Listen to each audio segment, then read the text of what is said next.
Alhamdulillah saya pernah mengikuti kursus di tempat lain. Tapi di sini saya selain daripada kursus untuk tahu pasal ibadah umrah, kan macam mana mendirikan umrah, extranya kat sini ada pasal persediaan hati kita, kan apa kita perlu bersedia dari segi hati, mental, kan yang lain tu memang biasa kita pernah dengar macam mana nak mendirikan umrah. Tapi yang ekstra, yang bahagian tu lah saya rasa memang lain lah, yang special lah yang saya dapat daripada kursus ni.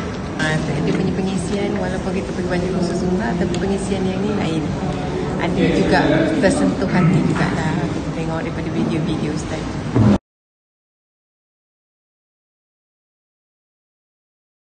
Setakat ini sejujurnya saya faham dengan apa yang Ustaz terangkan tadi.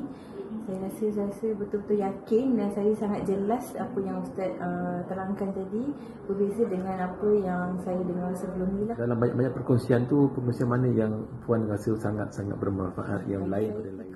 Saya nak buat apa yang Ustaz cakap tu, yang satu hari dalam 7 ke 8 jam. Boleh, insyaAllah ya. InsyaAllah saya akan cuba. Saya akan manfaatkan apa yang ada sampai kat sana. InsyaAllah. Sekarang ni saya rasa macam balik rumah ni saya nak cuba amalkan. Alhamdulillah. Sebelum tidur saya nak amalkan apa yang Ustaz cakap, beristighfar, berzikir, selawat semua dia. InsyaAllah saya nak cuba, saya nak jadi lebih baik daripada sebelum ni.